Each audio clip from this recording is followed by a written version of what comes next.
नमस्कार, मी ॲडव्होकेट माधव आपल्या कायदा विजन ह्या सोप्या भाषेतील चॅनलमध्ये आपले मनपूर्वक स्वागत करतो. मला बऱ्याचदा अनेकाकडून नेहमी आचारसंहितेबाबत प्रश्न विचारण्यात येतो की सर, आचारसंहिता म्हणजे नेमकं काय? मी प्रत्येकाला सांगतो मी व्हिडिओ बनवणार आहे आणि वेळ मारून नेतो. पण आज मात्र येऊ घातलेल्या निवडणुकीच्या पूर्वार्धात हा व्हिडिओ बनवत आहे. तुम्हाला जर आचारसंहितेबाबतीत काही प्रश्न असतील तर हा व्हिडिओ खास तुमच्यासाठी आहे. यामध्ये निवडणूक आचारसंहिता म्हणजे नेमकं काय, आचारसंहिता कधी लागू होते, आचारसंहिता कोणत्या कलमा व कायद्याअंतर्गत असते, आचारसंहिता नेमकं कोण करत असतो किंवा कोण बनवते, आचारसंहितेचे नियम काय आहेत, आचारसंहिता लावणे का आवश्यकता आहे, आचारसंहितेचे फायदे काय आहेत, आचारसंहिता भंग केल्यास, आचारसंहितेचे उल्लंघन केल्यास काय होते, काय शिक्षा होते, कायद्यात काय तरतूद आहे, तुम्हाला पडलेल्या सर्व प्रश्नाची उकल सहज सोप्या समजेल अशा भाषेत केली जाणार आहे. त्यामुळे व्हिडिओ स्किप न करता संपूर्ण पहा, जेणेकरून आचारसंहितेबाबतची सारांश रूपाने मिळणारी माहिती मिस होणार नाही. चला तर मग सुरू करूया. आचारसंहिता म्हणजे नेमकं काय, ती नेमकी कधी चालू होते? आचारसंहिता हा शब्द आपण आजवर अनेकदा ऐकला आहे, पण त्याचा नेमका अर्थ आपण समजलेला नसतो. आचारसंहिता ही निवडणुकीतील उमेदवार व्यक्ती, पक्ष, संस्था यांनी सामाजिक स्तरावर पाळावयाच्या योग्य नियमाचा व निवडणूक आयोगाने ठरवून दिलेल्या काटेकोर पालन करण्याच्या नियमाचा आणि जबाबदारीचा एक संच असतो. या संकल्पनेत नीती, मान सन्मान व नैतिक अथवा धार्मिक संकेताचा समावेश असू शकतो. आचारसंहिता यालाच इंग्रजीमध्ये कोड ऑफ कंडक्ट म्हणतात. म्हणजे कोणत्याही व्यक्ती, गट किंवा संस्थेसाठी निर्धारित सामाजिक व्यवहार नियम याला आचारसंहिता म्हटलं जातं. आचारसंहिता हे निवडणूक कार्यक्रम जाहीर झाल्यावर लागू होते. राजकीय पक्ष आणि उमेदवाराची निवडणूक जाहीर झाल्यानंतर काय करावं, काय करू नये हे आखून दिलेली नियमावली, या नियमावलीला आदर्श आचारसंहिता असं म्हटलं जातं. लोकसभा निवडणुकीचे वारे वाहू लागले आहेत. भाजप असो, काँग्रेस असो, देशातील आघाडीतील घटक इतर पक्ष असो, सगळ्यांनीच निवडणुका लोकसभेची तयारी सुरू केली आहे. येत्या काही कालावधीमध्ये प्रचाराचे नारळ फुटतील. तसंच आता राजकीय नेत्यांचे दौरेही सुरू होतील. निवडणूक कार्यक्रम जाहीर झाला की आचारसंहिता लावली जाते. ग्रामपंचायत असेल, जिल्हा परिषद असेल, पंचायत समिती असेल, लोकसभा असेल, राज्यसभा असेल, या निवडणुकीमध्ये आचारसंहिता लावली जाते. आता आचारसंहिता कोणत्या कलमा व कायद्याअंतर्गत असते, कोण बनवते? तर भारतीय संविधान आर्टिकल 324, 325, 326, 327, 328 आणि आर्टिकल 329 पर्यंत इलेक्शन कसे घ्यावे, निवडणुका कशा घ्याव्यात, आयोग कसा नेमला जातो, ह्या संदर्भाने संपूर्ण माहितीचे मार्गदर्शन आपल्याला देशाच्या संविधानामध्ये स्पष्ट केलेले आहे. भारतीय संविधानातील आर्टिकल 324 अन्वये आयोगाला केंद्र सरकार आणि पक्ष आणि दोन्ही पक्षावर नियंत्रण अधिकारावर लक्ष ठेवण्याचे अधिकार असतात. निवडणुकीचे अधिशन नियंत्रण आयोगाच्या ठायी विहित असणे म्हणजेच आचारसंहिता नियम हे निवडणूक आयोगामार्फत केली जाते. तर भारतीय राज्यघटनेतील तरतुदीनुसार निवडणुका निर्मळ, मुक्त आणि पारदर्शक वातावरणात घेण्यासाठी केंद्र सरकार आणि भारत सरकार आयोगाने 1960 मध्ये राजकीय पक्ष आणि उमेदवाराच्या वर्तणुकीकामी काही मार्गदर्शक तत्व निश्चित केली. कालांतराने ह्या तत्वांना आदर्श आचारसंहिता असं म्हटलं जाऊ लागलं. आता आचारसंहिता कोण तयार करतं? तर निवडणूक भाग घेणारे राजकीय पक्ष व उमेदवार यासाठी निवडणूक आयोग आचारसंहिता तयार करत असते. तिचे पालन करणे प्रत्येक व्यक्तीच्या, पक्षासाठी व उमेदवारासाठी बंधनकारक असते. भारतीय राज्यघटनेच्या कलम 324 नुसार निवडणूक आयोगाकडे निवडणुकीच्या काळात केंद्र सरकार आणि राज्य सरकार सर्व उमेदवार आणि पक्षावर देखरेख करण्याचा अधिकार आहे. आचारसंहितेत मॅन्युअल निवडणूक आयोगाच्या वेबसाईटवर उपलब्ध करण्यात येतं आणि निवडणूक कार्यक्रम जाहीर झाला की आचारसंहिता लगेच लागू करण्यात येते. निवडणूक आयोगामार्फत निवडणूक अधिकारी असतात. निवडणूक आयोगाचे कर्मचारी प्रत्येक राज्यासाठी असतात. प्रत्येक राज्यातील प्रत्येक जिल्ह्यासाठी आणि तालुका स्तरावर वेगवेगळे निवडणूक कर्मचारी नेमलेले जातात आणि निवडणूक अधिकारी यांचे ग्रामपंचायत, जिल्हा परिषद, पंचायत समिती, लोकसभा, राज्यसभा या सर्व निवडणुकीवर लक्ष असते. आचारसंहिता पाळली जाते का नाही यावर देखरेख केली जाते. यासाठी संबंधित पोलीस स्टेशनचे पोलीस कर्मचारी यांना अतिरिक्त ड्युट्या लावल्या जातात. त्यांच्यावरही निवडणुकीचा अतिरिक्त भार दिला जातो. आवश्यकता वाटल्यास इतर ठिकाणचे अर्थातच बाहेरचेही पोलीस कर्मचारी, फौज निवडणूक यशस्वी पार पाडण्यासाठी बोलविल्या जातात.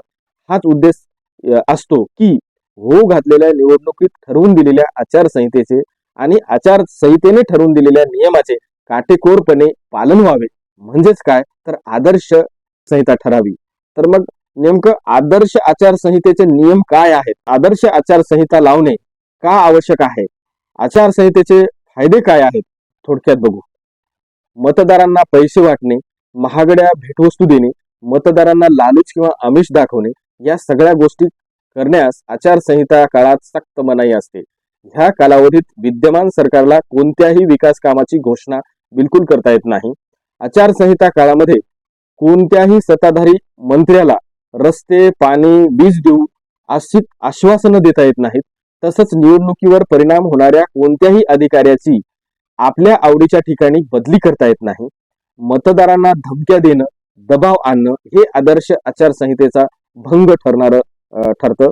आचारसंहिता लागू झाल्यावर राजकीय रॅली किंवा बैठका घेण्यासाठी पोलिसांची संमती तशी परवानगी घेणे आवश्यक असते. आचारसंहितेच्या काळामध्ये विरोधकांचा पुतळा जाळणं अशा प्रकारचा निषेध नोंदवणं देखील नियमात बसत नाही. जनसंपर्कासाठी सरकारी पैसे वापरता येत नाही. ठरवून दिलेल्या नियमात वापरलेल्या पैशाचा हिशोब दाखवावा लागतो. जाहिराती करता येत नाहीत.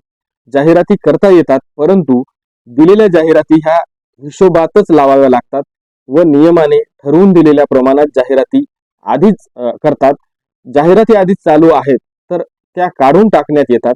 नवीन नियोजन, बांधकाम, घोषणा, उद्घाटन किंवा पायाभरणी होऊ शकत नाही. मात्र जर काही विकास कामे आधीच सुरू असतील तर ते पुढे कामे चालू ठेवता येईल. कोणत्याही प्रकारची नैसर्गिक आपत्ती किंवा साथीचे आजार उद्भवल्यास अशा वेळी सरकारला काही उपाययोजना करण्यासाठी आधी निवडणूक आयोगाची परवानगी घ्यावी लागेल. मंदिर, मस्जिद, चर्च, गुरुद्वारा किंवा कोणत्याही धार्मिक स्थळाचा निवडणूक प्रचारासाठी वापर करता येत नाही. त्याशिवाय कोणत्याही पक्षाला किंवा उमेदवाराला रॅली किंवा सभा घेण्यापूर्वी पोलिसांची परवानगी घ्यावी लागते. सकाळी 10 ते रात्री 6 पर्यंत डीजे वापरता येणार नाही. आताच्या नियमाप्रमाणे तर डीजे वाजवण्यावर कायमची बंदी आलेली आहे. ह्या काळात सरकारचा कोणताही मंत्री, आमदार, अगदी विद्यमान मुख्यमंत्री सुद्धा निवडणूक प्रक्रियेत सहभागी असलेल्या कोणत्याही अधिकाऱ्याला भेटू शकत नाहीत. भेटणे तर दूरच, पण सरकारी विमान, वाहने कोणत्याही पक्षाच्या किंवा उमेदवाराच्या फायद्यासाठी म्हणजेच प्रचारासाठी वापरता येत नाहीत.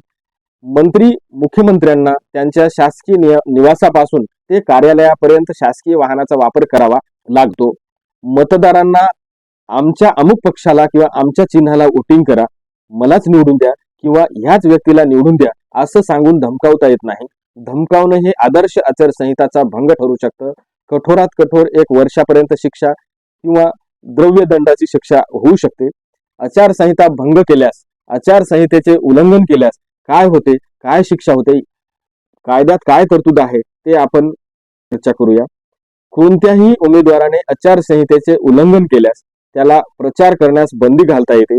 नियमाचे उल्लंघन केल्याबद्दल उमेदवारावर फौजदारी गुन्हा देखील दाखल केला जाऊ शकतो. कठोरात कठोर शिक्षा केली जाऊ शकते. एवढेच नाही तर तुरुंगात पाठवण्याची सुद्धा तजवीज निवडणूक आयोग करू शकते. आता खर्चाचा हिशोब ठेवणे. भादवी कलम 171 ई खाली प्रत्येक उमेदवाराने आपल्या निवडणूक खर्चाचा हिशोब ठेवायचा असतो.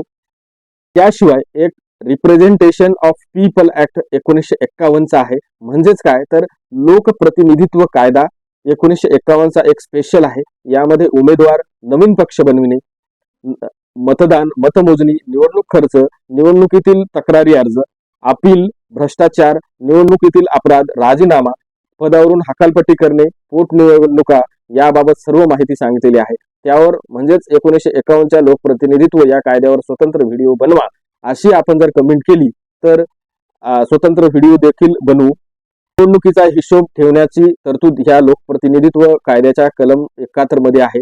मागील काही निवडणुकांमध्ये अनेक उमेदवार ह्या कायद्याखाली खटले त्यांच्यावर दाखल आहेत. निवडणूक खर्चाची किमान खर्चाच्या मर्यादा पाळून नव्या सुधारणेप्रमाणे प्रत्येक उमेदवाराला फक्त निवडणूक खर्चासाठी स्वतंत्र बँक खाते उघडून संपूर्ण खर्च करावायचा असतो.